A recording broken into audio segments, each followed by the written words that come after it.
For 6 years and 4 months, from March 1848 until July 1854, Master Nathaniel Wood administered Cedar Grove Plantation in Bourbon County, Kentucky, with admirable efficiency. His 230 slaves worked with exemplary productivity. His tobacco and bourbon crops were the most profitable in the county. His neighboring plantation owners respected and envied his control methods. Merchants trusted his word. Bankers approved his loans without hesitation. Even the governor of Kentucky consulted him on agricultural policies. But on the morning of July 17, 1854, when a stranger arrived at the plantation asking for the real Master Nathaniel Wood, an impossible truth was revealed. The white man who had governed Cedar Grove for over 6 years, who dined with senators, who bought and sold human beings, who whipped and punished and decided over lives and deaths. This man was not Nathaniel Wood. His real name was Marcus, and 6 years earlier he was a 32-year-old enslaved man on the same plantation he now ruled. The real Master Wood had been dead since March 1848, secretly buried in a swamp 3 miles from the big house. And during all that time, no one, absolutely no one, noticed the switch. This is the true story of how an enslaved man switched places with his master, ruled one of Kentucky's largest plantations for over 6 years, secretly freed 147 people through the Underground Railroad, accumulated $15,000 in gold, and disappeared without a trace when his deception was finally discovered. It is a story of intelligence over force, patience over revenge, and how the American slavery system contained within itself the seed of its own destruction. Because if one enslaved man could deceive an entire society for 6 years, including other plantation owners, politicians, bankers, doctors, lawyers, and even the governor himself, then perhaps the supposed superiority of whites was nothing more than an illusion maintained only by violence.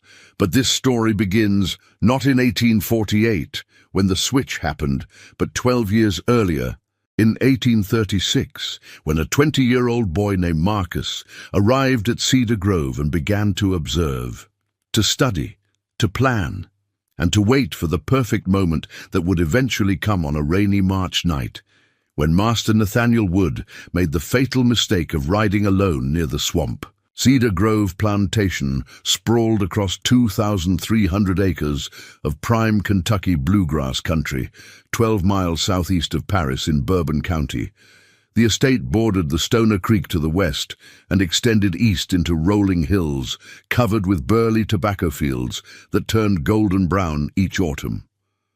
300 yards of white oak fencing marked the property boundaries.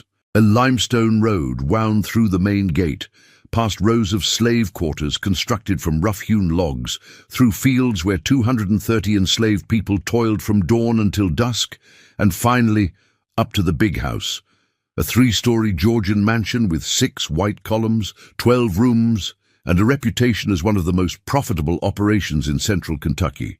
The year was 1836. Andrew Jackson was president. The Republic of Texas had just declared independence from Mexico. The Second Seminole War raged in Florida. In Kentucky, the economy thrived on 3 commodities: tobacco, bourbon whiskey, and human flesh. Bourbon County alone held over 8,000 enslaved people, their labor producing millions of pounds of tobacco annually and thousands of barrels of the amber whiskey that bore the county's name. Cedar Grove's master, Nathaniel Augustus Wood, was 34 years old, 6 feet tall, 170 pounds, with dark brown hair, grey eyes, and a thin mustache. He kept meticulously groomed. He had inherited the plantation from his father, Augustus Wood Sr., in 1832. Educated at Transylvania University in Lexington, Nathaniel spoke with the refined accent of Kentucky aristocracy. He wore tailored suits from Louisville, rode a thoroughbred stallion named Cavalier, and counted among his friends the state's most powerful men, judges, congressmen, fellow plantation owners whose combined wealth exceeded $2 million. But Nathaniel Wood possessed something his father had lacked: a systematic mind. He kept detailed ledgers of every transaction, every slave, every bushel of tobacco, every barrel of bourbon. He calculated profit margins to the penny. He studied agricultural journals from Virginia and the Carolinas. He experimented with crop rotation and soil enrichment. He modernized his tobacco drying barns with better ventilation systems. He installed a new copper still for bourbon production that increased output by 40%. Within 4 years of inheriting Cedar Grove, he had doubled its value. He was also cruel with cold precision. Where his father had been erratic in punishment, sometimes merciful, sometimes explosively violent, Nathaniel implemented consistent brutality: 20 lashes for talking back, 50 for attempting to learn to read, 100 for trying to escape. He kept a whipping post near the quarters, visible from every cabin, a constant reminder. He employed 2 overseers: Thomas Crenshaw, a Kentucky-born professional who managed field operations, and James Whitlock, who supervised the big house staff and maintained order among the domestic slaves. Nathaniel's philosophy was simple: slaves were investments. Like horses or cattle, they required management to maximize return. He fed them adequately to maintain strength. He provided basic medical care to protect his property. He allowed 1 Sunday per month for rest and worship, but he crushed any hint of disobedience with mechanical efficiency. No hesitation, no second chances. The system worked because it was predictable. His slaves knew exactly where the boundaries lay and exactly what crossing them would cost. His wife, Constance Margaret Wood, née Pemberton, was 28 years old, blonde, blue-eyed, and the daughter of a Louisville banking family. She had brought a dowry of $10,000 and connections that helped Nathaniel secure favorable loans for expansion. She ran the household with similar efficiency to her husband's plantation management. Everything scheduled, everything in its place, everything spotless. She employed 12 house slaves, cooks, maids, a butler, laundresses, seamstresses. She was not kind, but neither was she needlessly cruel. She simply viewed enslaved people as animate furniture. They existed to serve. Their humanity never crossed her mind. The Woods had no children, a source of quiet tension in their marriage. Nathaniel had sired at least 5 children among the enslaved women, a fact Constance knew and pretended not to know. Such arrangements were common, expected even. What mattered was the legitimate heir that had not yet arrived. Into this world, in late August 1836, came a young man who would destroy it all. Marcus arrived at Cedar Grove on August 23, 1836, in a slave coffle of 12 people purchased by Nathaniel Wood from a trader in Lexington. The trader, a man named Coleman Briggs, had acquired Marcus at an estate auction in Fayette County after the death of an elderly widow who had owned him since his birth. Nathaniel paid $450 for Marcus, a significant sum that reflected both his youth and his unusual qualifications. Marcus was 20 years old, 5 feet 11 inches tall, 160 pounds of lean muscle. His skin was the color of dark honey.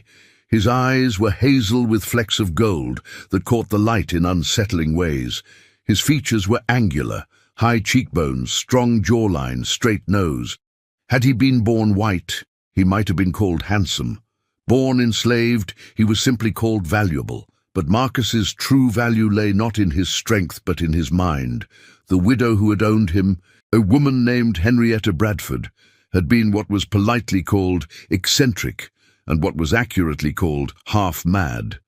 Childless and lonely after her husband's death, she had done the unthinkable. She had taught Marcus to read, to write, to cipher numbers, to speak proper English without dialect. She had done this partly from loneliness. He was company for conversations about books and ideas, and partly from a rebellious streak against the society that had ignored her as an aging woman. For 15 years, from age 5 to 20, Marcus had lived not in quarters, but in the widow's house. He had read her library of 200 books. He had learned Latin and French from her old textbooks. He had studied history, philosophy, mathematics, literature. He had learned to mimic the speech patterns and mannerisms of educated whites. He had learned to move through white spaces with the confidence of someone who belonged there. When Henrietta Bradford died, her nephew discovered this arrangement and was horrified. He immediately sold Marcus, destroying any documentation of his education, spreading rumors that Marcus was uppity and dangerous. The slave trader Briggs, recognizing Marcus's unusual abilities, marketed him carefully, describing him as house-trained and well-spoken, without mentioning the depth of his learning. Nathaniel Wood bought Marcus, intending to use him as a butler, replacing his current butler, an aging man named Augustus, who was becoming forgetful. Marcus's education impressed Nathaniel, though it also unnerved him slightly. A slave who could read was a liability, but a slave who could read and chose to serve anyway. That demonstrated proper discipline. What Nathaniel did not know, could not know, was that Marcus had spent 15 years studying something else in Henrietta Bradford's library, her late husband's journals. Colonel Robert Bradford had been a military officer, a plantation owner, and a meticulous record keeper. His journals contained detailed instructions on every aspect of plantation management: crop rotation schedules, slave discipline protocols, financial management, tobacco curing techniques, bourbon distillation, livestock breeding, land surveying, legal contracts. Marcus had read every volume, multiple times. He had memorized not just the information, but the writing style, the thought patterns, the decision-making processes of a successful plantation master. And in those 15 years, Marcus had formulated a question that became an obsession. Could an enslaved man, given the right circumstances and sufficient preparation, pass as a white master, not for a day or a week, but for years? Long enough to accumulate real power, long enough to free others, long enough to prove that the entire system rested on nothing but the violent maintenance of a lie? The answer, Marcus believed, was yes. If the replacement physically resembled the original, if he possessed the knowledge to manage the operation, if he could mimic the speech and manners convincingly, if he could maintain perfect composure under pressure, if he could be ruthless enough to play the role completely, then the switch was possible. All he needed was opportunity. Cedar Grove Plantation, Marcus realized within 2 weeks of arrival, offered everything he needed. Master Nathaniel Wood was exactly Marcus's height and build. Their facial structures were similar enough that with the right grooming, in the right lighting, at the right distance, they could pass for relatives. Nathaniel had no siblings, no parents, no close family beyond his wife. He was methodical and predictable in his habits. He kept excellent records that Marcus, as butler, would have access to. He traveled occasionally to Louisville and Lexington, creating opportunities for replacement, and most importantly, he trusted his own superiority so completely that he would never suspect what was being planned. For 12 years, Marcus waited and prepared. As Cedar Grove's butler, Marcus occupied a unique position in the plantation hierarchy. He managed the big house staff, he served meals, he handled correspondence. He organized Nathaniel's schedule. He dressed Nathaniel each morning and prepared his evening bath. He was present for private conversations, invisible in the way enslaved servants were invisible, present physically, but dismissed mentally. White people spoke freely around him, revealing their thoughts, their fears, their strategies, their weaknesses. Marcus studied Nathaniel Wood the way a portrait painter studies a subject. Every gesture, every phrase, every preference and prejudice. He memorized Nathaniel's walking gait, a slight favor of the right leg from an old riding injury. He noted how Nathaniel held his fork, European style, tines down. He observed which topics made Nathaniel animated and which made him dismissive. He learned that Nathaniel despised poetry, but loved agricultural science journals, that he drank bourbon every evening at 8 o'clock, that he quoted scripture to justify slavery but rarely attended church, that he feared appearing weak in front of other plantation owners more than he feared anything else. Marcus studied Constance Wood with equal attention. She was easier to decode. Her world consisted of social standing, household management, and maintaining the appearance of perfection. She cared nothing for politics or philosophy. She craved compliments, respected efficiency, and demanded absolute cleanliness. She had a particular way of tilting her head when listening to gossip. She preferred lavender sachets in her wardrobe. She hated the smell of tobacco, but tolerated it because it made them wealthy. Marcus studied the overseers. Crenshaw was a professional, brutal but not sadistic, effective but not creative. He followed orders precisely and asked no questions. Whitlock was more complicated, ambitious, insecure, always seeking Nathaniel's approval. Both men, Marcus noted, needed authority to function. Given clear instructions and reinforcement, they operated smoothly. Left uncertain, they became dangerous. Marcus studied the other enslaved people. He identified those who could be trusted and those who could not. He recognized fellow observers, people who watched and remembered, who understood more than they revealed. He made quiet alliances, shared small kindnesses, built a network without ever explicitly organizing one. And Marcus studied the business of Cedar Grove itself, how tobacco was planted, tended, harvested, cured, and sold, how bourbon was distilled, aged, and distributed, how the plantation's finances worked, what came in, what went out, where the vulnerabilities were. He read every document that passed through the big house, every contract, every ledger, every letter. He committed it all to memory. By 1840, Marcus could have managed Cedar Grove himself with greater efficiency than Nathaniel, but he continued to wait. The opportunity had to be perfect. Premature action would mean death. In 1842, Marcus began the final phase of preparation. He started speaking like Nathaniel when alone, practicing the accent, the cadence, the vocabulary. He walked like Nathaniel when no one was watching. He practiced Nathaniel's signature in the privacy of the quarters, on scraps of paper he immediately burned. He studied Nathaniel's handwriting until he could replicate it perfectly. The specific slant, the way certain letters connected, the pressure of the pen. He grew a mustache similar to Nathaniel's, though he kept it concealed through careful shaving. He experimented with small changes to his appearance that made him look more like Nathaniel.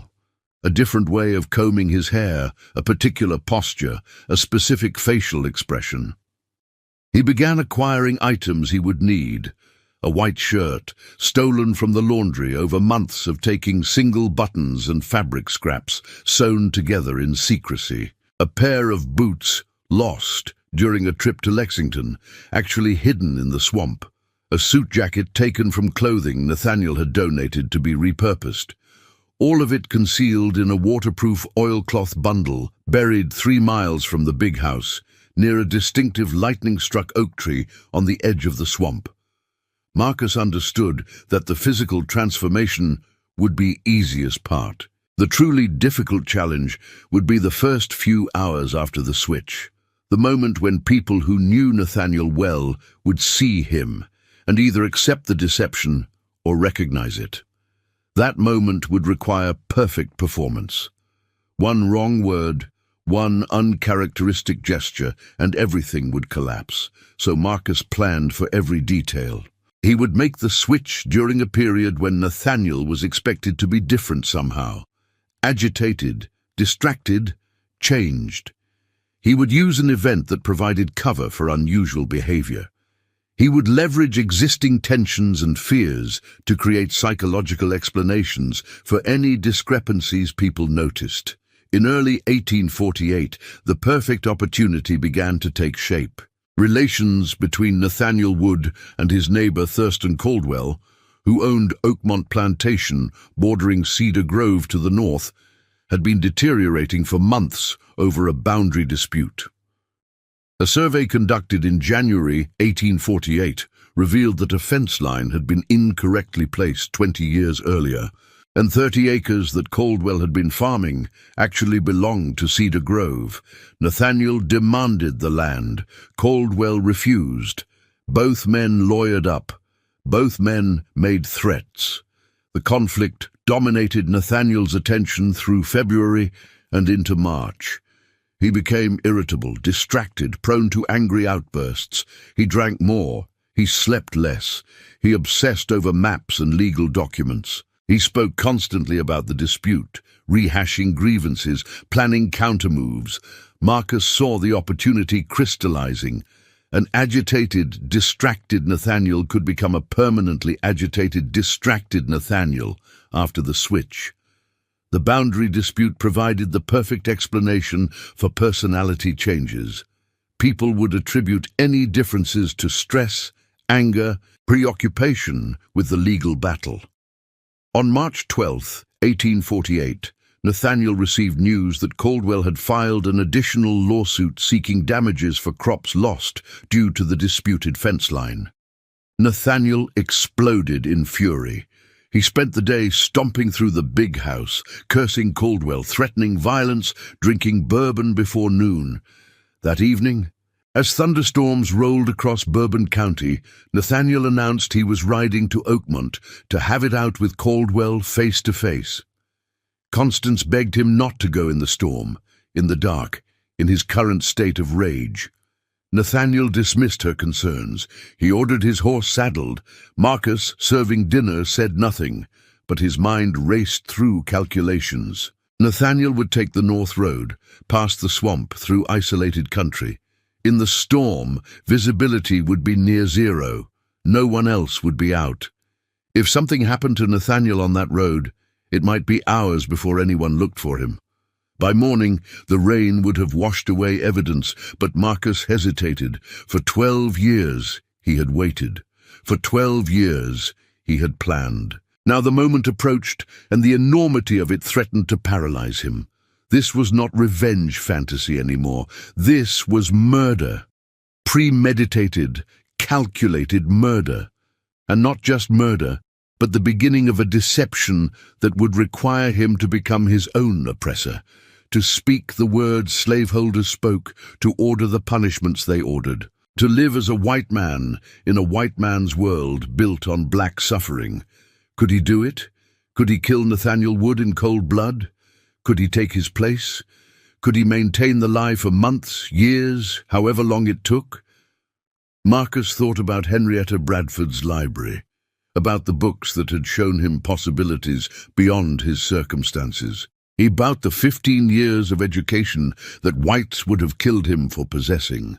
About the 230 people enslaved at Cedar Grove, living and dying without ever knowing freedom. About the hundreds more on surrounding plantations, trapped in the same system. One man's death could save hundreds of lives. One act of violence could prevent thousands of acts of violence. One perfect lie could expose the greatest lie ever told.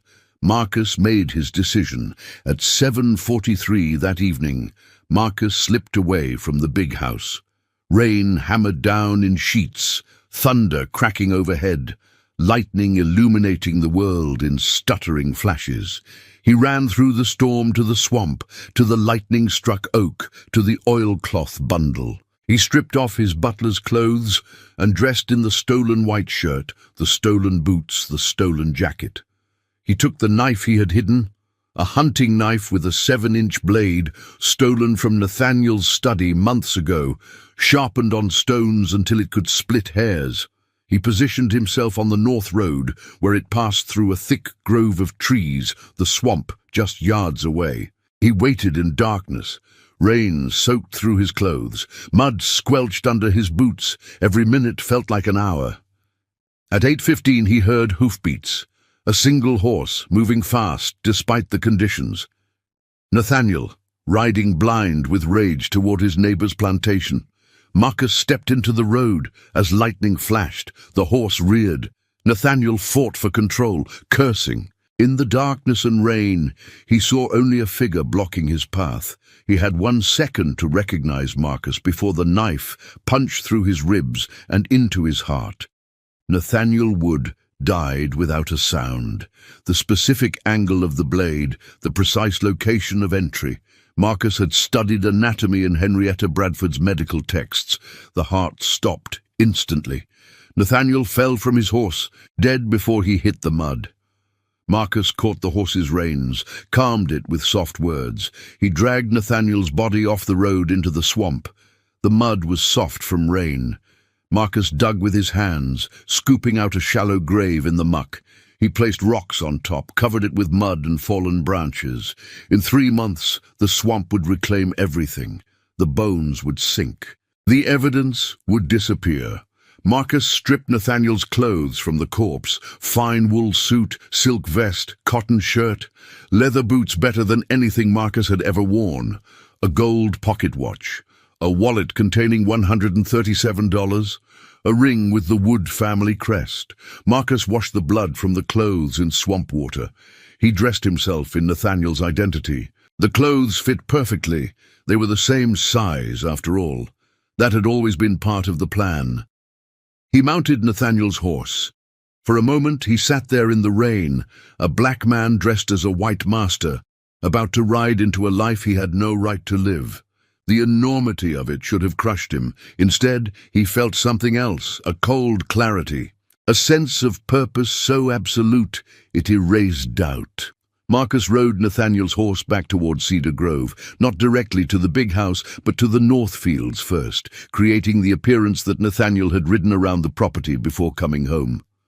He arrived at the big house at 9:37, soaked and muddy, shouting for the stable boy. The boy ran out. Marcus, now playing Nathaniel, barked orders. "Take Cavalier, rub him down properly." That storm spooked him half to death. The boy obeyed without hesitation. He saw Master Wood, that was all.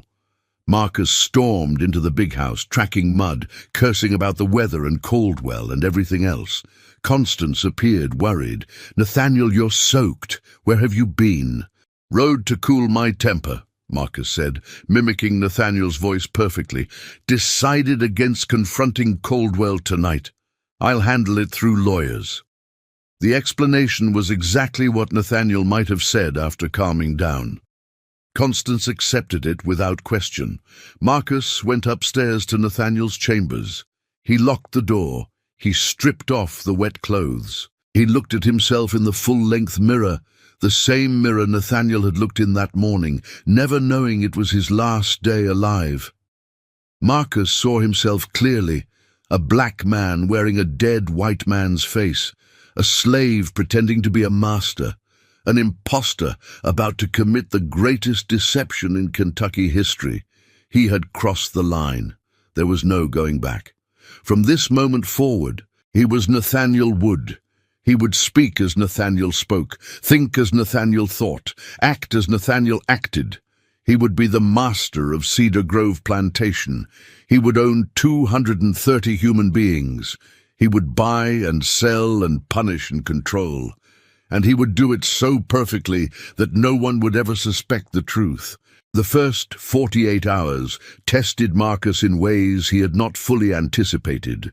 Performing Nathaniel's role in public was one challenge. Performing it with Constance in the privacy of their bedroom was another entirely. Constance expected her husband in her bed that night. Marcus had prepared for this moment, knowing it would come, knowing he could not refuse without raising suspicion. He had studied Nathaniel's behavior with Constance for 12 years. He knew Nathaniel was efficient in the bedroom as in everything else. Quick, mechanical, focused on his own satisfaction. He knew Constance endured rather than enjoyed these encounters. He knew they occurred approximately twice per week, always at night, always in darkness. Marcus performed the role. He kept the lamp unlit. He was quick and silent. Constance noticed nothing unusual. In the darkness, touch felt the same. Bodies were bodies.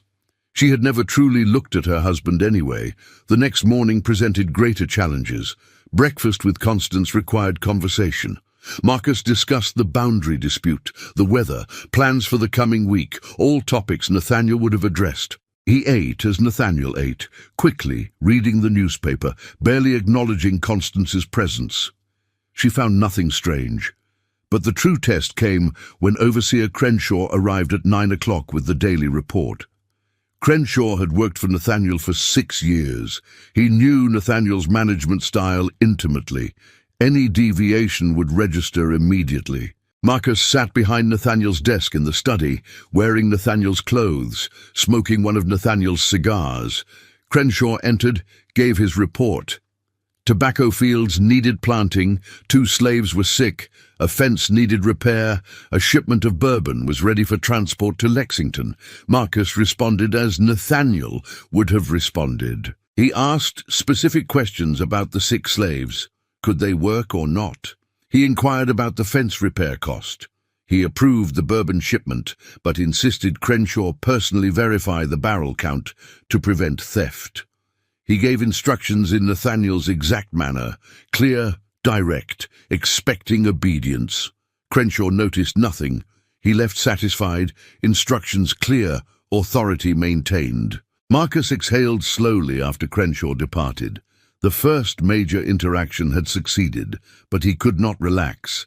Every subsequent interaction carried the same risk. One mistake, one slip, and the deception would collapse. Over the next week, Marcus consolidated his position. He met with merchants, approving sales of tobacco. He entertained a visiting cousin of Constance's from Louisville. He attended a church service, sitting in the Wood family pew, accepting greetings from other plantation owners. He reviewed the plantation accounts, making small adjustments that improved efficiency without drawing attention. Every action reinforced the performance. Every successful interaction built confidence among those around him that this was indeed Nathaniel Wood. Perhaps a bit more distracted by the boundary dispute, perhaps drinking slightly more than usual, but fundamentally the same man. Marcus discovered something unexpected in those first weeks. Being Nathaniel Wood required him to commit acts he despised. A field hand named Joshua spoke back to Overseer Crenshaw. Crenshaw brought Joshua to the big house for punishment. Marcus, as Nathaniel, had to make a decision. Showing mercy would be out of character. Nathaniel Wood was consistent in discipline. Deviation would raise questions. Marcus ordered 20 lashes. He watched as Crenshaw tied Joshua to the whipping post. He watched as the leather tore Joshua's back. He heard the screams. He saw the blood. And he maintained Nathaniel's expression of cold indifference. Afterward, alone in Nathaniel's study, Marcus vomited. The horror of what he had become threatened to break him. He was now the oppressor. He was now the monster. The fact that it was performance, that he was working toward eventual freedom for all of them, that this was necessary for the greater plan, none of that changed the reality of Joshua's shredded back. Marcus made a decision that night. He would play Nathaniel Wood completely in public, but in private, in ways invisible to white society, he would begin dismantling the system from within. The next day, Marcus had Whitlock, the house overseer, bring Joshua to the big house kitchen. Marcus, as Nathaniel told Whitlock, to leave them alone. Once they were private, Marcus dropped the Nathaniel persona for just a moment. "This is going to hurt," Marcus said quietly, his real voice emerging, "but trust me." He applied a salve to Joshua's wounds, a mixture he had learned from the plantation's elderly healer, an enslaved woman named Grandmother Ruth, who knew every medicinal plant in Kentucky. The salve would prevent infection and speed healing. Joshua looked at him with confusion and something like fear. Masters did not tend to slaves' wounds personally. This was wrong, suspicious. "Master Wood," Joshua whispered. "Why?" "Quiet," Marcus said, resuming Nathaniel's voice. "You will tell no one about this. You will work as normal. You will heal. Understand?" Joshua nodded, still confused but obedient. Marcus established a pattern over the following months. In public, Before whites and before slaves, who might report unusual behavior, he was Nathaniel Wood completely. Cold, efficient, demanding, occasionally cruel when necessary to maintain the role. But in private moments, a word here, a gesture there, a piece of extra food, a lighter assignment, a warning about Crenshaw's mood, he began building something else. Not trust, exactly. The enslaved people of Cedar Grove could not trust their master, but perhaps a sense that something had changed, that Master Wood, while still a master, was no longer quite as bad as he had been. Marcus understood he was walking a razor's edge. Too kind, and the white staff would notice. Too cruel, and he would become what he pretended to be. The balance required constant calibration. Meanwhile, he familiarized himself with every aspect of Cedar Grove's operation. The account books revealed that Nathaniel had been a shrewd businessman, but not a visionary. The plantation was profitable, but could be more so. Marcus began implementing small changes, adjusting crop rotation, negotiating better prices with buyers in Louisville, reducing unnecessary expenses. The boundary dispute with Thurston Caldwell provided perfect cover for Marcus's strategic evolution. He could claim any personality changes resulted from the stress of litigation.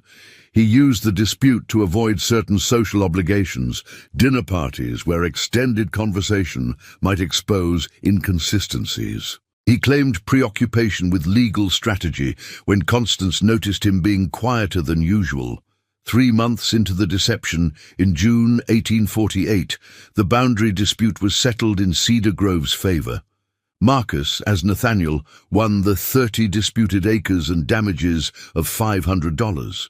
Caldwell was furious but legally defeated. Marcus used the victory to cement his position. He hosted a celebration, inviting neighboring plantation owners, showing magnanimity in victory, demonstrating that Nathaniel Wood remained a force in Bourbon County society. The party succeeded perfectly. No one questioned his identity. No one saw through the mask. By autumn 1848, Marcus had fully integrated into Nathaniel Wood's life. He knew which slaves could be trusted with small freedoms. He knew which white neighbors were genuinely friendly versus merely ambitious. He knew which merchants would cheat if given opportunity. He knew how to navigate every social situation, and he began implementing the deeper plan. In November 1848, an enslaved man named Silas approached Marcus privately in the tobacco barn, taking an enormous risk. Silas was 37, intelligent, and had been plotting escape for years. He had heard rumors, whispers in the quarters, that Master Wood was somehow different now. Silas had watched, observed, noticed small things, and he had decided to take a chance that might get him killed. "Master Wood," Silas said carefully, "I know what you are." Marcus felt ice in his veins. This was the moment he had always known might come: discovery, exposure, death. "What I am," Marcus said in Nathaniel's voice, giving nothing away. Silas met his eyes. "I know you ain't him. I worked this plantation 15 years. Real Master Wood had a scar on his left hand from a dog bite when he was 12. You ain't got that scar. Real Master Wood hated the smell of lavender. You put lavender in Mistress's room yourself last week. Real Master Wood whipped a man for singing spirituals. You let it slide 3 times now. You ain't him." Marcus calculated rapidly. Silas could destroy everything. Expose him to other slaves, to overseers, to Constance, to authorities. Or Silas could be an ally. The greatest ally possible. Someone who knew the truth and chose to keep it secret. Marcus made a decision. "You're right," he said quietly, dropping Nathaniel's accent entirely. "I'm not Nathaniel Wood. Nathaniel Wood is dead. I killed him. I took his place. I'm going to use his position to free as many people as I can. And you are going to help me, or you are going to die right now. Choose." Silas stared at him for a long moment. Then slowly, deliberately, Silas smiled. It was the first time Marcus had seen a slave smile genuinely at Cedar Grove. "How many can we save?" Silas asked. "All of them, eventually," Marcus said. "But we start small. We start careful. We build a network. We use the Underground Railroad. We forge free papers. We move people north one by one, two by two, in ways that look like natural attrition. Runaways happen. Slaves die. We make it look normal. And we keep doing it until everyone is gone." Over the next 6 months, Marcus and Silas created a system. They identified trustworthy people in the quarters. They made contact with Underground Railroad conductors operating in Kentucky. They learned routes north through Ohio. They began forging free papers using Nathaniel's seal and signature, papers that would pass inspection in most situations. The first escape occurred in February 1849. A young couple named Thomas and Mary disappeared during a supply trip to Lexington. Marcus reported them as runaways, filed the appropriate documentation, even posted a small reward. But the reward description was deliberately vague. Wrong height, wrong age, wrong scars. No slave catcher working from that description would find them. By the time anyone noticed the discrepancies, Thomas and Mary were in Ohio, carrying free papers that said they were Robert and Elizabeth Johnson, free blacks traveling to visit family in Canada. Marcus established a pattern, 1 or 2 disappearances every few months, spaced irregularly, never enough to raise serious alarm. Some were reported as deaths, particularly older slaves whose natural deaths were expected. Others were sold in carefully orchestrated transactions where the buyers were actually Underground Railroad operatives using false identities.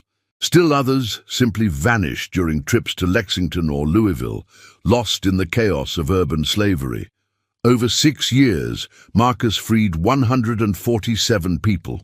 Each one represented enormous risk. Each one required perfect execution of the deception. Each one could have exposed everything, but Marcus had one critical advantage: white people's absolute conviction in their own superiority. It never occurred to anyone that Master Nathaniel Wood might be a black man.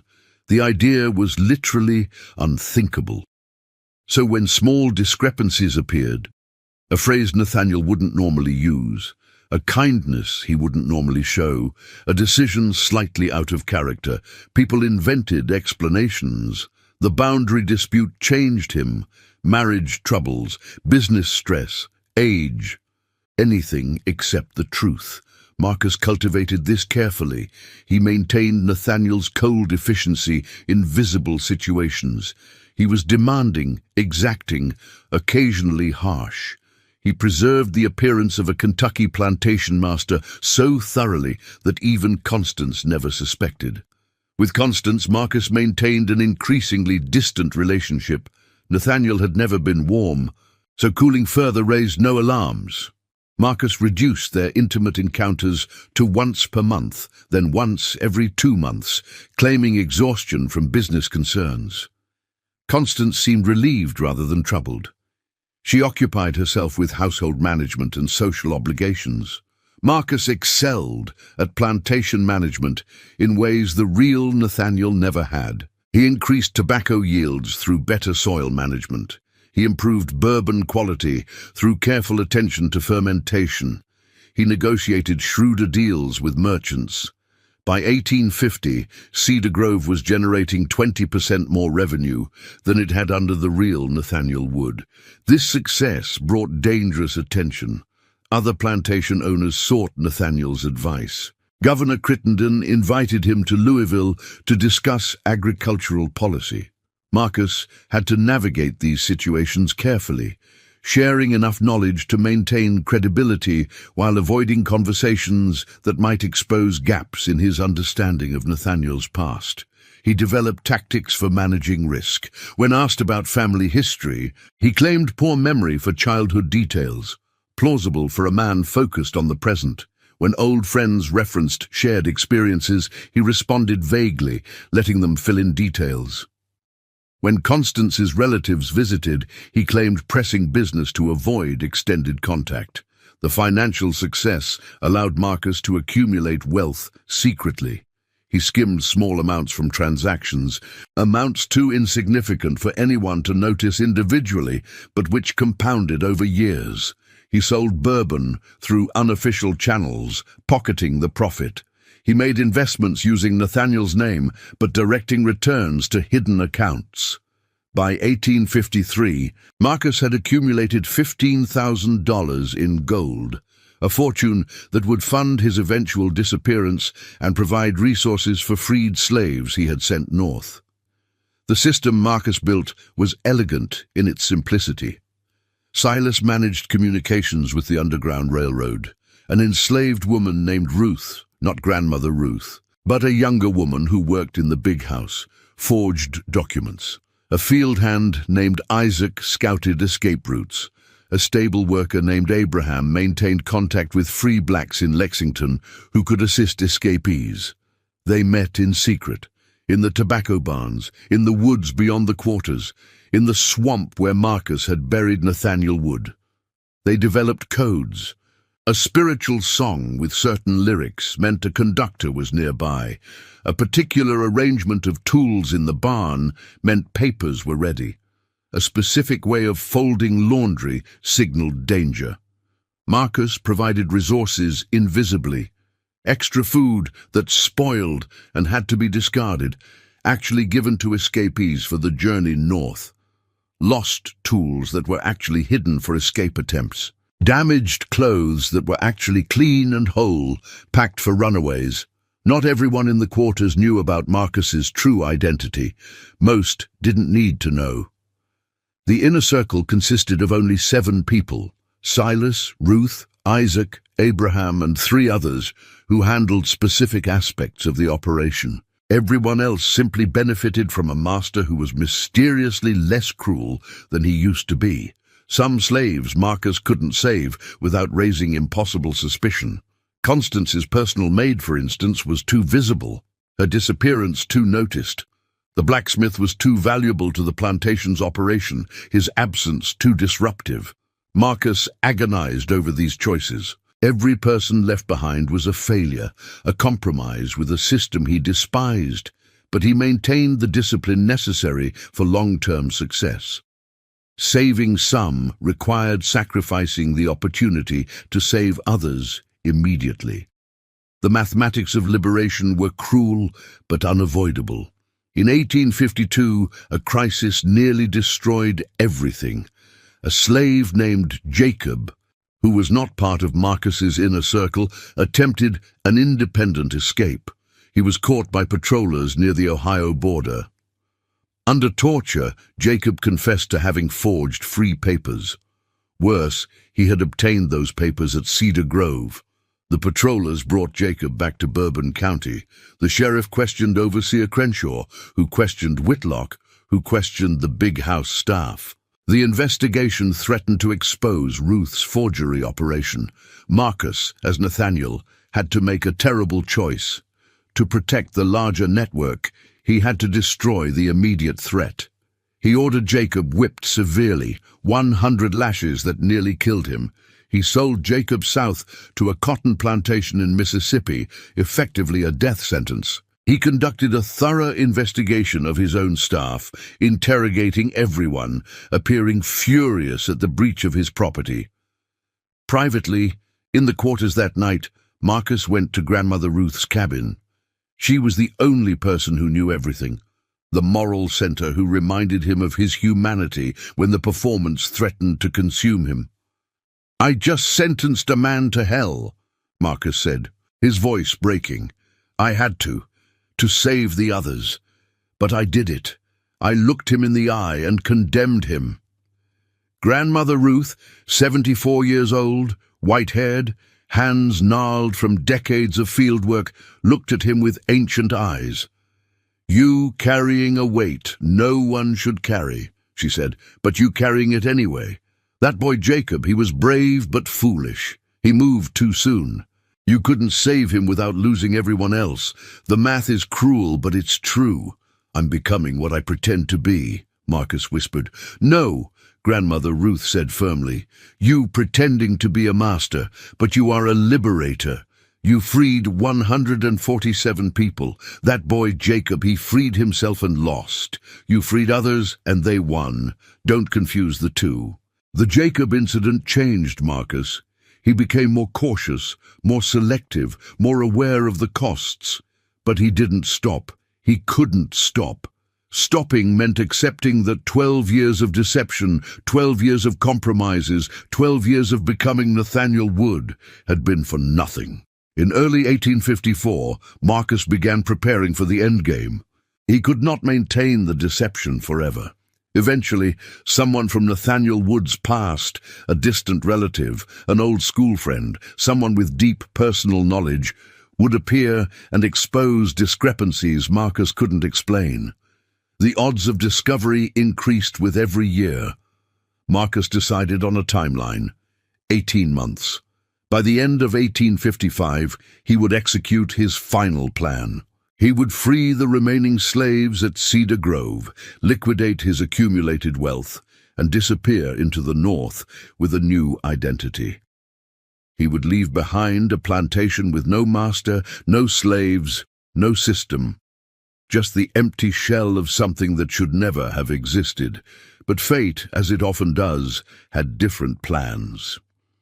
On the morning of July 17th, 1854, a stranger arrived at Cedar Grove Plantation asking to see Master Nathaniel Wood. The stranger was a lawyer from Virginia named Reginald Blackwood, and he carried documentation proving that the man who had been living as Nathaniel Wood for the past 6 years and 4 months was an imposter. Marcus was in the study reviewing accounts when Whitlock knocked urgently. "Master Wood, there's a gentleman here. Says he's a lawyer. Says he has business concerning your identity." Marcus's blood turned to ice. This was the moment he had always known would arrive. The moment when the deception ended. The question was how it would end. With his death or with something else. "Send him in," Marcus said calmly, though his mind raced through scenarios and options. Reginald Blackwood entered. 40 years old, thin, precise, with wire-rimmed spectacles and a leather satchel. He looked at Marcus with an expression that combined confusion and certainty. "Master Wood," Blackwood said slowly, "or should I say, whoever you are." Marcus maintained Nathaniel's persona completely. "I don't appreciate riddles, Mr. Blackwood. State your business or leave." Blackwood opened his satchel, removed papers. "I represent the estate of Nathaniel Wood's maternal uncle, Edmund Pemberton, recently deceased in Richmond. Mr. Pemberton left a substantial inheritance to his nephew Nathaniel. As executor, I came to deliver the news personally, but there's a problem." Blackwood laid a daguerreotype on the desk. "This is Nathaniel Wood, photographed in Richmond in 1839 when he visited his uncle, and you, sir, are not him." Marcus looked at the daguerreotype. It showed a young Nathaniel Wood, 15 years earlier, in clear detail. The resemblance was strong. Same height, same build, similar features, but not identical. The real Nathaniel had slightly different eyes, a different nose shape, subtle differences that a photograph captured, but casual observation missed. Marcus calculated his options: deny everything and kill Blackwood. Possible. But the lawyer had likely left information about his destination. Flee immediately. Possible, but it would abandon everyone still enslaved at Cedar Grove. Confess and face execution. Unacceptable. Or option 4, negotiate. "Mr. Blackwood," Marcus said quietly, "close the door, lock it. Sit down, we need to have a very dangerous conversation." Blackwood hesitated, then complied. He sat across from Marcus, papers clutched defensively. "You're correct," Marcus said. "I am not Nathaniel Wood. Nathaniel Wood has been dead for 6 years. I killed him. I took his place. I have been living as him ever since." Blackwood's eyes widened. You're confessed to murder." "I have confessed to you," Marcus said, "not to authorities. What you do with that information will determine whether you leave this room alive." "Are you threatening me?" Blackwood asked, trying to sound brave and failing. "I am stating facts," Marcus said. "I have committed murder, fraud, forgery, and multiple other capital crimes. If you expose me, I will hang. But before I hang, Mr. Blackwood, I will ensure you hang with me, because I have spent 6 years mastering Nathaniel Wood's affairs, and I know things. I know that Constance Wood's father's bank in Louisville has been engaged in systematic fraud for 15 years. I know this because Nathaniel invested in those schemes. I have documentation. If I go down, everyone goes down, including lawyers who represent banks engaged in fraud." Marcus was bluffing partially. He had no direct evidence against Blackwood, but he had learned that attacking confidently often succeeded regardless of underlying truth. Blackwood paled. "What do you want?" "I want to know what you want," Marcus said. "You came here expecting to deliver an inheritance to Nathaniel Wood. You found someone else. The inheritance, how much?" $30,000, Blackwood said. Marcus's mind worked rapidly. $30,000. Combined with his own $15,000, that was $45,000, enough to fund something substantial. "Here's what's going to happen," Marcus said. "You are going to deliver that inheritance to me. You are going to file paperwork confirming that I am Nathaniel Wood and the rightful recipient. You are going to return to Virginia and forget this ever happened. In exchange, I will give you $10,000 in immediate cash. I will remain silent about Louisville banking fraud, and you will live." "That's bribery and conspiracy," Blackwood said weakly. "Yes," Marcus agreed. "Add it to my list of crimes. Do we have an agreement?" Blackwood struggled visibly with the decision. Professional ethics versus survival versus financial incentive. Survival and money won. "How do I know you won't kill me anyway?" Blackwood asked. "Because I am not a murderer," Marcus said. "I am a liberator. I have freed 147 enslaved people using Nathaniel Wood's position and resources. That inheritance money will free hundreds more. If you want to be part of that liberation, take the money and file the paperwork. If you want to be part of the oppression, report me and die alongside me. Choose." It was a massive gamble. Marcus was trusting that Blackwood's self-interest and perhaps a shred of conscience would overcome his legal obligations. If he was wrong, everything ended now. Blackwood sat silently for 3 full minutes. Then he said, "I want 15,000, not 10. Marcus smiled slightly. A negotiation. That meant Blackwood had accepted the basic premise. 12,000, Marcus said. "And I want all documentation of this inheritance transferred to me, with no complications." "Agreed," Blackwood said. They shook hands. A white Virginia lawyer and a black Kentucky imposter, sealing a conspiracy that could hang them both. Blackwood remained at Cedar Grove for 3 days, ostensibly conducting estate business, actually working with Marcus to formalize the inheritance transfer. Marcus paid him $12,000 in gold from the hidden stash. Blackwood filed legal documents confirming Nathaniel Wood's identity. The inheritance was transferred successfully. Blackwood left on July 20th. As he departed, he said quietly to Marcus, "I don't know what you really are, but I hope you succeed."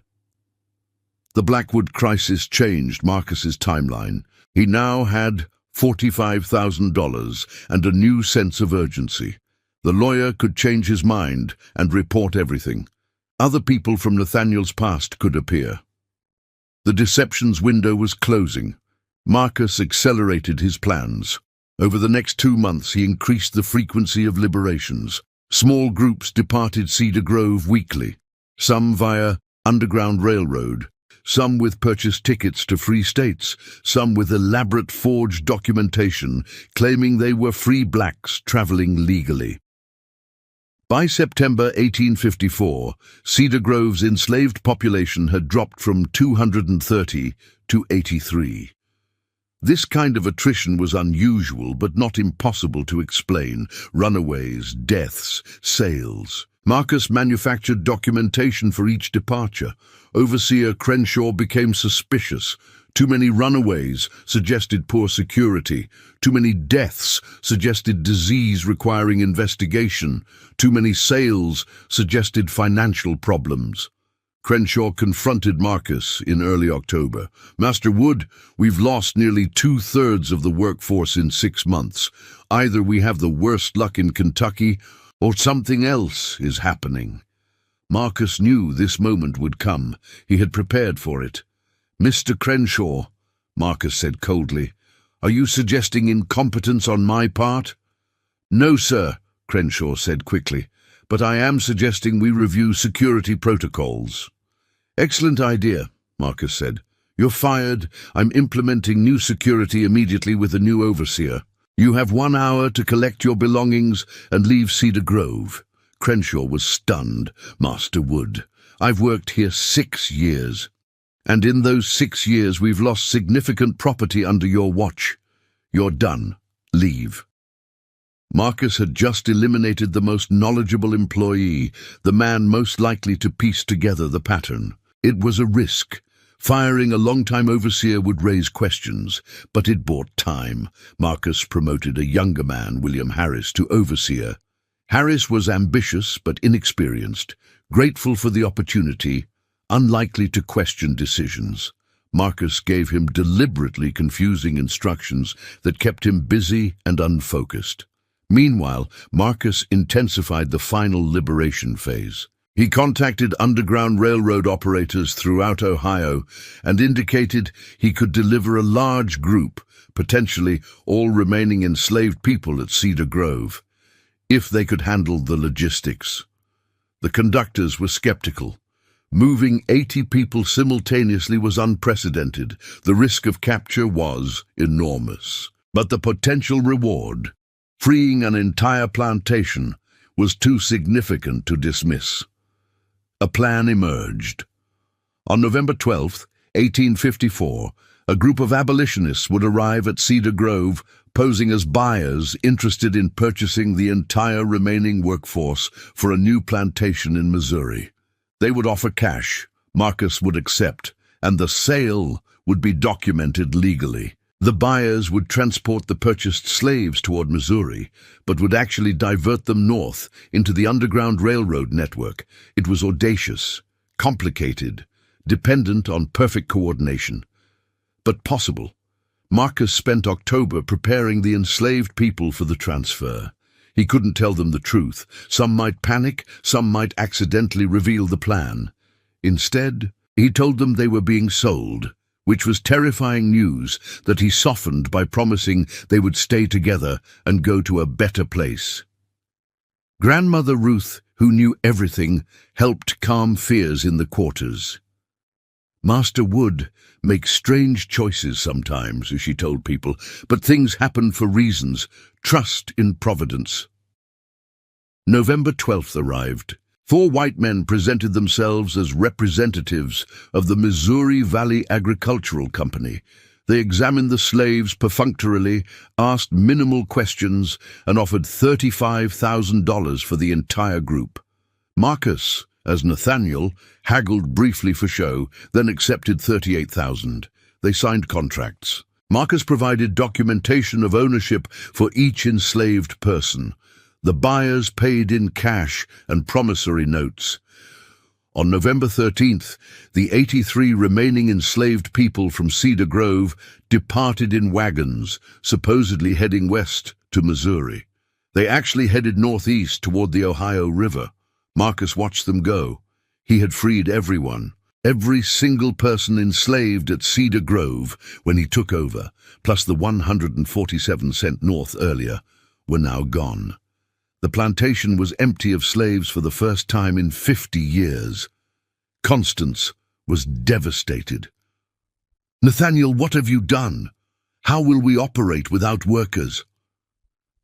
"We'll hire free labor," Marcus said. "The economics make more sense." It was a lie, but a plausible one given emerging economic theories. Marcus now faced his final act, his own disappearance. He spent 2 weeks converting remaining assets to portable wealth. He sold the plantation's bourbon inventory. He liquidated investments. He sold equipment.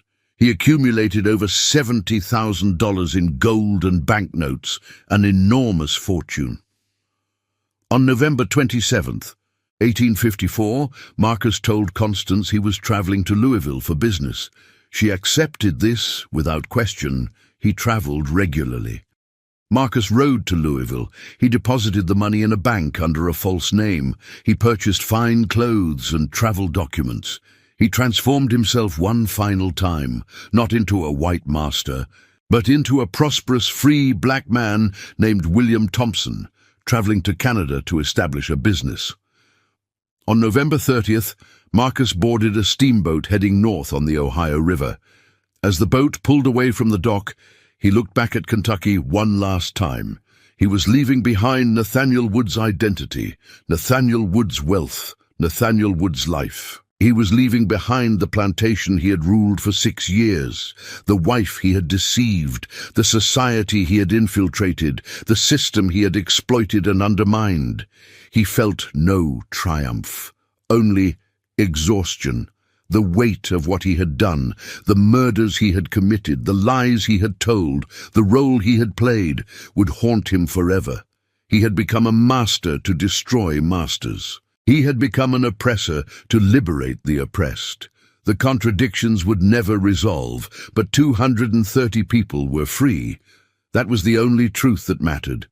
The boat carried him north toward Canada, toward a new life, toward a future where he could perhaps find redemption, or at least peace. Behind him, chaos descended on Cedar Grove. When Marcus failed to return from Louisville after 3 days, Constance sent servants to search. They found nothing. She contacted authorities.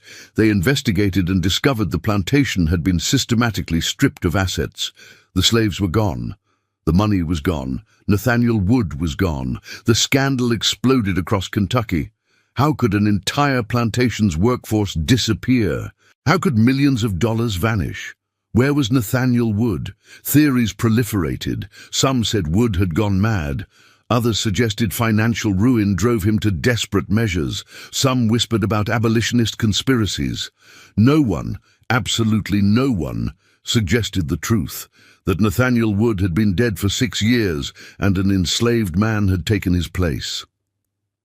In December 1854, Constance Wood filed for divorce on grounds of abandonment. She returned to her family in Louisville, humiliated and impoverished. Cedar Grove Plantation was seized by creditors and eventually auctioned off. The 83 freed slaves made it safely to Canada through the Underground Railroad network. They joined the 147 earlier escapees in establishing new lives. Some became farmers. Some became tradespeople. Some became activists in the abolitionist movement. Several spoke publicly about their experience at Cedar Grove, describing how their master had mysteriously changed, how he had become less cruel, how slaves had started disappearing, and everyone secretly hoped they were finding freedom. They never suspected their master was one of them. Grandmother Ruth, 92 years old when she finally died in Canada in 1863, told the truth to a few trusted people shortly before her death. She revealed that Master Wood had been Marcus, that Marcus had killed the real master, that Marcus had liberated them all. Most people dismissed her story as the ravings of an old woman. The idea was too impossible to believe. Marcus himself never spoke publicly about what he had done. He lived in Montreal under the name William Thompson, working as a teacher and a conductor for the Underground Railroad. He helped hundreds more escape to freedom using the money he had accumulated. He married, had children, and died in 1887 at the age of 71. In his final months, dying of pneumonia, Marcus wrote a memoir. He documented everything: the murder, the deception, the years as Nathaniel Wood, the liberation, the escape. He wrote it as a confession and a testament. He sealed it with instructions that it be opened 50 years after his death. The memoir was discovered in 1937. By then, slavery had been abolished for 72 years. The Civil War was history. Jim Crow dominated the South. The world Marcus had known was gone. Historians debated the memoir's authenticity. Some claimed it was fabricated, others argued the details were too specific to be invention. The truth was never definitively established. But in African American communities, particularly among descendants of those freed from Cedar Grove, the story was accepted as truth. Marcus became a legend, the man who infiltrated the master's world and destroyed it from within. The slave who became a master to liberate slaves. The killer who became a savior. The moral complexity of Marcus's story defied easy categorization. He was a murderer. He was a liberator. He was a deceiver. He was a hero. He committed terrible acts in service of justice. He became the oppressor to defeat oppression. He sacrificed his humanity to preserve others' humanity. What does his story teach us? Perhaps this, that systems of oppression contain within themselves the seeds of their own destruction, that the supposed superiority of oppressors is maintained only by violence and lies, that when those lies are exposed, when the violence is turned against the oppressors, the entire system can collapse. Marcus proved that a black man could do everything a white master could do: manage a plantation, navigate society, command authority, and do it better. He proved that race was a fiction maintained by force. He proved that liberation required not just physical freedom, but the destruction of the psychological structures that made oppression possible. His story also reveals the terrible costs of resistance. Marcus had to become what he hated. He had to order whippings, approve sales, participate in the system. The trauma of those actions haunted him for life. Liberation, his story suggests, requires sacrifices that can never fully be justified but might be necessary anyway. For those who were freed by Marcus's actions, the moral complexity mattered less than the practical result. They were alive, they were free, they could build families and futures. Whatever Marcus had done, whatever he had become, he had given them that possibility. And perhaps that is the ultimate measure of his actions. Not whether they were morally pure, they weren't. Not whether they were justified, that's unanswerable. But whether they expanded freedom, whether they reduced suffering, whether they proved that the supposedly immutable structures of oppression could be dismantled by intelligence and courage and ruthless commitment. Marcus's story remains relevant today because the structures he fought against persist in different forms. The lie of racial superiority, though legally defeated, continues in systemic racism, mass incarceration, economic inequality, police violence. The mechanisms of oppression have evolved, but the fundamental logic remains: maintain hierarchy through violence and psychological domination. Modern resistance requires different tactics. We are not enslaved the way Marcus was enslaved. Our options for resistance are broader. But Marcus's example offers lessons that infiltration can be more effective than confrontation, that patient long-term planning can achieve what immediate rebellion cannot, that using the oppressor's tools against them can be devastating. His story also reminds us that liberation is never clean. It requires compromises, sacrifices, moral complexities that cannot be resolved. The fantasy of pure resistance, of fighting oppression without becoming contaminated by it, is just that, a fantasy. Real resistance happens in the mud, in the moral gray zones, in the spaces where necessary and justifiable blur together. Marcus lived in that gray zone for 6 years. He killed, he lied, he whipped, he betrayed, and he freed 230 people. Both truths must be held simultaneously. Neither cancels the other. His story ends not with triumph, but with quiet survival. He didn't become a celebrated hero. He didn't lead armies or deliver speeches. He simply lived, taught children, helped others escape, and died peacefully in bed having freed hundreds. Perhaps that is the most revolutionary aspect of his story, that he survived. That he won not through spectacular sacrifice, but through cunning endurance. That he lived long enough to see his own children born free. In the end, Marcus proved something that the architects of slavery feared most, that the enslaved were not inferior, not naturally subordinate, not destined for bondage. They were human beings capable of anything, restrained only by violence. Remove the violence, dismantle the restraints, and they could do everything their oppressors could do. And sometimes they could do it better. The plantation system depended on the fiction that black people needed white oversight to function. Marcus demolished that fiction. For 6 years, he was the white oversight, and the plantation ran better than ever. The fiction was exposed. The system was revealed as nothing more than organized theft maintained by organized violence. That revelation, that proof of capability, that demonstration of the lie at the heart of slavery, that was Marcus's real achievement. Not just freeing 230 people, but proving to everyone, including himself, that freedom was possible because the chains were never natural, never justified, never anything but metal and lies. If one man could infiltrate the system so completely, if one man could rule as a master for 6 years without anyone noticing, then how many others could have done the same? How many others did do similar things in smaller ways? Ways that history never recorded. How many acts of resistance and sabotage and quiet rebellion occurred that we will never know about?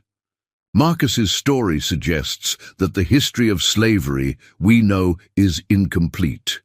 We know about the open rebellions, the Nat Turners and Denmark Veseys. But what about the silent infiltrators, the secret saboteurs, the ones who fought by deception rather than force? How many other Marcuses were there? We will never know, but his story proves they were possible, and if they were possible then, in the most oppressive system America ever created, then resistance is always possible, liberation is always possible, freedom is always possible. Not easy, not clean, not without costs, but possible. That is Marcus's legacy. Not just the people he freed, but the proof that freedom could be seized by intelligence and courage and ruthless commitment to justice. He was not a saint.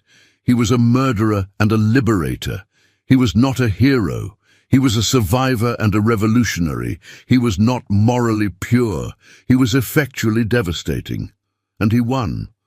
For 6 years and 4 months, he ruled a Kentucky plantation, freed 230 people, accumulated a fortune, and disappeared into history, leaving behind only questions and legends, and the inescapable fact that for 6 years no one knew. They never noticed. That was his greatest weapon.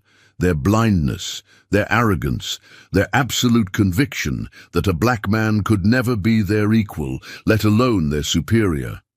Marcus used that blindness against them. He became invisible by becoming them, and in becoming them, he destroyed them. That is the story of Nathaniel Wood, who was not Nathaniel Wood, the master who was a slave, the murderer who was a liberator, the man who proved that the greatest prison is the belief that escape is impossible. He proved escape was possible. He proved the walls were fiction. He proved that with intelligence and patience and courage, any system can be infiltrated, any prison can be opened, any chain can be broken. And that truth, once known, can never be unknown. That is why his story matters. That is why it endures. That is why, 170 years later, we tell it still, because the fight continues. The chains look different now, but they remain. The prisons have evolved, but they endure. The lies about who deserves freedom and who deserves subordination persist in new forms, and we need to remember Marcus, not to worship him, not to excuse his violence, but to remember that resistance is possible, that infiltration can work, that patience can prevail, that intelligence defeats force, that the oppressed are not powerless. Marcus was one man against a system designed to crush him, and he won. Not completely, not permanently, but for 6 years he ruled. For 230 people, he meant freedom. That is enough. That has to be enough, because it is all we have.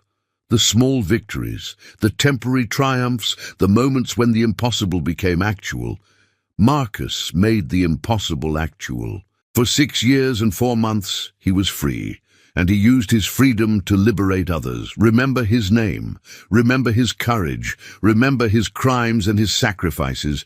Remember that he proved the lie could be defeated.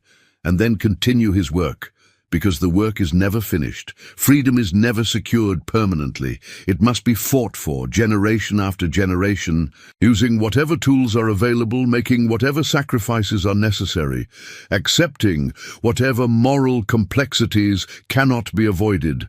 Marcus's story is not comfortable. It is not clean. It is not simple. But it is true. And truth, however uncomfortable, is what we need. Not legends of perfect heroes, but stories of flawed humans who fought anyway, who won anyway, who proved that resistance works. That is the story of the man who switched places with his master and ruled a plantation for 6 years. That is the story of liberation through deception. That is the story of Nathaniel Wood, who was Marcus. That is the story we must remember. And having remembered, we must act, because Marcus's fight is not over. The system he infiltrated has evolved, but endures. The liberation he achieved was real, but incomplete. The work continues, the struggle persists, freedom remains possible. Marcus proved it. Now we must prove it again in our time, with our tools, against our oppressors. That is his true legacy. Not what he did, but what he proved could be done. And having proven it once, we must prove it again, and again, and again, until the system finally collapses under the weight of its own contradictions, until every plantation is empty, until every chain is broken, until every lie is exposed, until freedom is not something to be fought for, but something simply assumed, something natural, something unquestionable. Marcus began that work. We must continue it. That is what his story demands. Not admiration, but action. Not worship, but emulation. Not comfort, but commitment. Remember Marcus. Remember Nathaniel Wood, who was not Nathaniel Wood. Remember the master who was a slave. Remember the 6 years when no one noticed. Remember the 230 freed. Remember that resistance works. And then resist in whatever ways you can, with whatever tools you have, for however long it takes. Because Marcus proved it is possible. And possibility, once proven, becomes obligation. That is the lesson. That is the legacy. That is the story that must never be forgotten. They never noticed, until it was too late, until the slaves were gone, until the plantation was empty, until the system had been destroyed from within. That is the power of intelligence over force. That is the triumph of patience over rage. That is the victory of one man who refused to accept that freedom was impossible. Marcus, remember his name, and continue his work. Before we go, I want to give a special thank you to our Gold Club member Terry Bailey for making this content possible. Your support keeps these important stories alive. If you'd like to join Terry in supporting this channel, check out the membership options below. Thank you for watching, and I'll see you in the next story.